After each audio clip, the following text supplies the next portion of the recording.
Hacer justicia en Venezuela. Una oportunidad que la fiscal Fatou Bensouda no debe perder. Tras años de presiones contra el régimen de Nicolás Maduro, sin que éste haya disminuido su vocación represora, la Corte Penal Internacional puede ayudar a una salida sin impunidad al drama venezolano. El informe presentado ante las Naciones Unidas por la Misión Internacional Independiente sobre Venezuela, FFM por su sigla en inglés, le ha dado a la fiscal de la Corte Penal Internacional, CPI, Fatou Bensouda, una oportunidad de oro para saldar su deuda con Venezuela y, al mismo tiempo, dejar un legado duradero. El informe emitido recientemente por la FFM, creada por el Consejo de Derechos Humanos de las Naciones Unidas, corrobora lo que los organismos internacionales como la Organización de los Estados Americanos, OEA, y la Oficina de la Alta Comisionada de las Naciones Unidas para los Derechos Humanos vienen advirtiendo con un tono cada vez más perentorio sobre los crímenes ocurridos en el país. Tras examinar 2.891 casos, la misión determinó que en Venezuela se han cometido crímenes de lesa humanidad tipificados en el Estatuto de Roma, tales como asesinatos, encarcelamientos a disidentes, torturas, violaciones a los derechos humanos, violencia sexual, desaparición forzadas y actos inhumanos de carácter similar. Sin embargo, la fiscala Bensouda se ha mostrado indiferente al respecto, aun cuando cuenta con una larga lista de evidencias y señalamientos sobre la participación del alto gobierno venezolano en la comisión de tales crímenes, incluyendo al menos 2 ministros y el propio presidente Nicolás Maduro.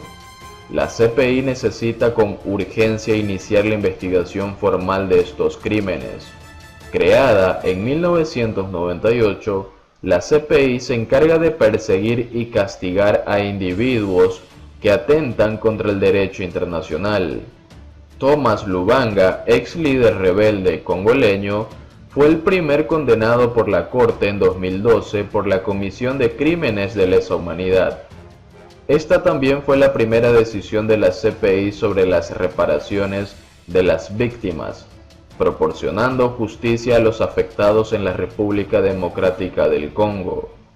Luego de años de presiones contra el régimen de Maduro, sin que éste haya disminuido en un ápice su vocación criminal, hay dudas sobre cómo la comunidad internacional puede ayudar a Venezuela a recuperar su democracia y salvar vidas.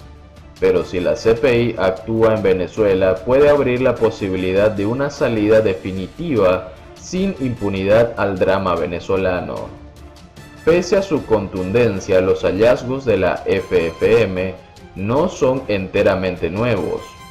En 2018, el secretario general de la OEA, Luis Almagro, y un panel de expertos determinaron que había fundamentos para sostener que en Venezuela habían ocurrido crímenes de lesa humanidad en varias categorías.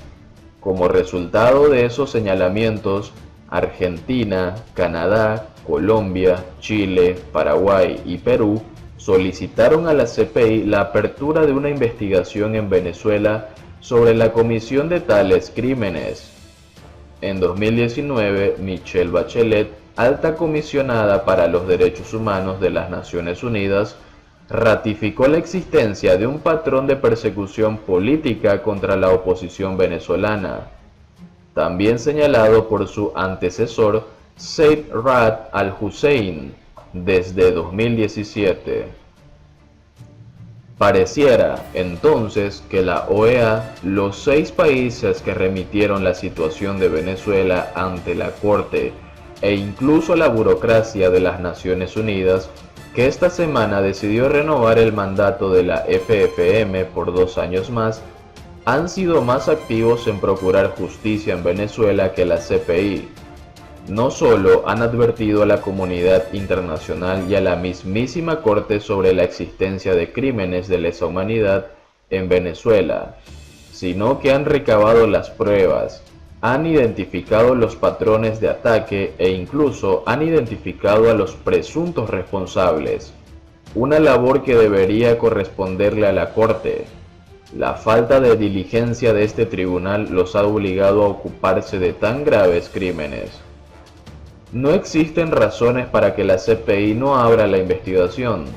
Quien conozca la legislación y mecanismos operativos de la Corte sabe que desde 2018, cuando los 6 países remitieron el caso de Venezuela ante sus instancias respectivas, la fiscal Bensouda estaba más que habilitada para iniciar la investigación, pero ha preferido aprovechar los vacíos en el Estatuto de Roma sobre la temporalidad para abrir una investigación, dejando de lado que cada día que pasa es un día más para que la dictadura continúe en su vocación criminal impunemente. ¿Qué hacer? Casi 60 países en el mundo claman por la vuelta de la democracia en Venezuela. Más del 80% de ellos son signatarios del Estatuto de Roma. Una manera contundente de apoyo a la causa venezolana es que refieran el caso de Venezuela ante la Corte para dejarle claro al mundo la naturaleza criminal del régimen venezolano y que solo podrá hacerse justicia en Venezuela con la ayuda de la Corte Penal Internacional. Tan pronto la Fiscalía abra la investigación, podrá emitir sus primeras órdenes de arresto, si no necesariamente para Maduro, al menos para los ministros de Defensa, Padrino López, y del Interior, Néstor Reverol, ambos señalados en el informe de la FFM.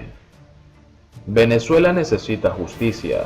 Este es el momento de actuar para la fiscala Bensouda. De no hacerlo, sobre todo luego del informe de la misión, su credibilidad podría quedar seriamente cuestionada por mantener el statu quo de un régimen criminal que ha creado el colapso humanitario más severo del continente americano, hoy acrecentado por la crisis de la COVID-19 y con el peor drama migratorio de la historia de las Américas. La fiscala Bensouda tiene dos opciones muy claras: seguir sin iniciar la investigación sobre Venezuela o aprovechar la oportunidad de dejar un legado con la apertura de la primera investigación de la CPI en América Latina y así proporcionar un mensaje rotundo al régimen de que la justicia llegará. La primera opción le permite a la dictadura ganar todavía más tiempo para avanzar en su intento de apoderarse de todos los resquicios de libertad que mal que bien perviven en Venezuela. La segunda puede salvar vidas y dejar sentado que el sistema internacional de justicia no va a dejar impune los actos del régimen de Nicolás Maduro. Y por último, la impresionante caravana del hambre en Venezuela. Miles de personas huyen caminando hacia Colombia ante la falta de comida. Son cientos de kilómetros que paso a paso, sin medirlos, van dejando, casi siempre bajo el inclemente sol. Es impresionante verlos caminar, con solo un morral al hombro. Desde diversas ciudades del país, su objetivo es alcanzar la línea fronteriza, como si fueran los caballeros del rey Arturo en búsqueda del Santo Grial. Son cientos de kilómetros que paso a paso, sin medirlos, van dejando. Casi siempre bajo el inclemente sol, huyen del hambre que está azotando al país, especialmente en los estados del interior. El transporte público ya es casi inexistente, no solo por la escasez de combustible, sino por los exorbitantes precios de los cauchos, lubricantes y repuestos. Esta es una segunda etapa de migrantes que en masa huyen en búsqueda de un destino mejor, de supervivencia. La mayoría lleva en la espalda el morral tricolor que alguna vez el Ministerio de Educación repartió en las escuelas públicas. Ahí deben llevar, si acaso, un par de mudas de ropa y en la mano o en los brazos a los niños. Esta segunda oleada de migrantes se diferencia en la primera porque parecen resignados a no regresar. Van con lo indispensable, pero lo más valioso. La primera vez, miles de venezolanos viajaban, casi siempre en autobús o busetas de transporte público. Eran cientos de las unidades que empezaron a hacer viajes exclusivos para trasladar a quienes se iban del país con la esperanza de conseguir trabajo y un nivel de vida mejor en otro país. Con la llegada de la pandemia a nivel mundial, el cierre de fuentes de trabajo, la imposibilidad de pagar alquiler y poder subsistir, un porcentaje de miles de venezolanos de la diáspora decidieron regresar y sufrieron miles de obstáculos para llegar a la frontera, pero sobre todo para pasar la línea fronteriza. El régimen venezolano no los trató con la consideración debida.